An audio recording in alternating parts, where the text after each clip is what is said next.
देखिए, आज हम बात करेंगे हमारे मनुष्य जन्म के बारे में। किस प्रकार से हम अपने इस अनमोल जन्म को विषय, विकार और भोग विलास में बर्बाद कर रहे हैं। आखिर हम देखें कि इन भोग विलास आदि से हमें मिलता क्या है।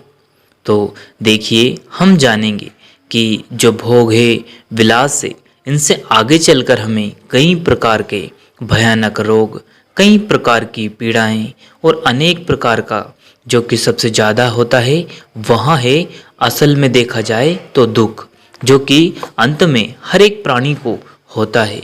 अगर हम उस मालिक से एक कृपा दृष्टि मांगे और उसका शुक्रिया अदा करें कि उसने जो बहुत ही दया मेहर करके जो हमें मनुष्य जन्म दिया है, उसकी कीमत जो कि हमने शायद आज तक जानी ही नहीं और उस मनुष्य जन्म की कदर की ही नहीं।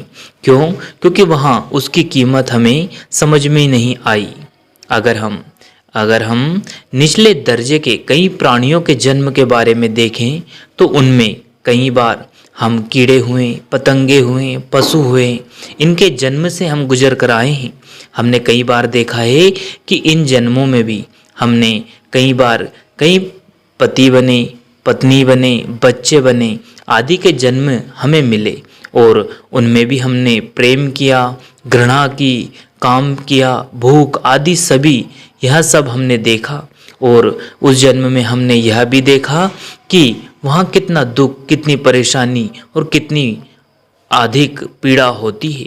तो इन सभी जीवन में केवल अगर हम देखें तो मनुष्य जन्म ही सबसे सर्वश्रेष्ठ है, जहाँ आकर हम उस दाता दयाल ने हमें विवेक के साथ साथ हमारे जीवन का मुख्य उद्देश्य समझाने के लिए हमें विवेक दिया, ज्ञान दिया, बुद्धि दी, जिससे हम अपने असल उद्देश्य की पहचान करके इस जीवन में भजन सिमरन करके उस मालिक को हासिल कर सकते हैं।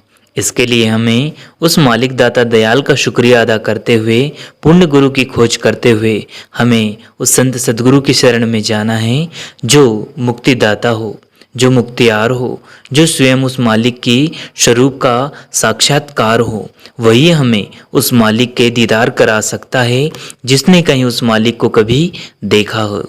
तो इसलिए हमें चाहिए कि इस मनुष्य तन का बड़ा ही उच्च उद्देश्य समझ के हमें उस मालिक का शुक्रिया अदा करते हुए हमें आगे बढ़ना है और अपने इस शरीर का सदुपयोग करते हुए, लाभ उठाते हुए हमें भजन सुमरन करते हुए उस मालिक को हासिल करना है, जो कि हमारा सबसे बड़ा उद्देश्य और सबसे बड़ा, सबसे आखिरी लक्ष्य है। आज नहीं तो कल हम उस मालिक को पाकर ही अपनी आखिरी श्वास लेंगे। उसके लिए हमें पुण्य संत को खोजकर भजन सुमरन करना है जी।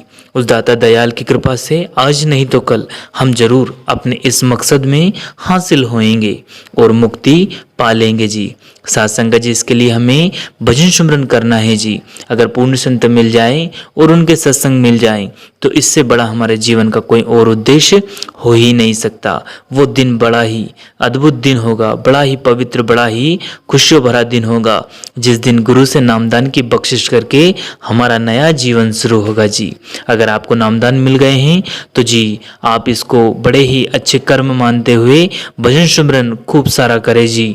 और अगर नहीं मिले हैं तो प्रयास करें, उस मालिक से प्रेम करें, उसको इस लायक हमें बनाना है कि उस मालिक की दया मेहर हम पे हो जाए, वो पूर्ण संत मिल जाए और भजन सुमरन की बख्शिश हो जाए, तो हम भी आज नहीं तो कल उस मालिक से रिश्ता बनाकर उसके पूर्ण स्वरूप में समाहित हो जाएं जी। इसी के साथ अपनी वाणी को विराम देते हैं, फिर मिलते हैं किसी और वीडियो में। तब तक आप जी अपना और अपनों का ध्यान रखिए। अगर वीडियो पसंद आया तो लाइक कीजिएगा, शेयर कीजिए और चैनल को सब्सक्राइब करके बेल आइकन को प्रेस कर लीजिए, जिससे कि आपको ऐसे वीडियो मिल सके जी। धन्यवाद।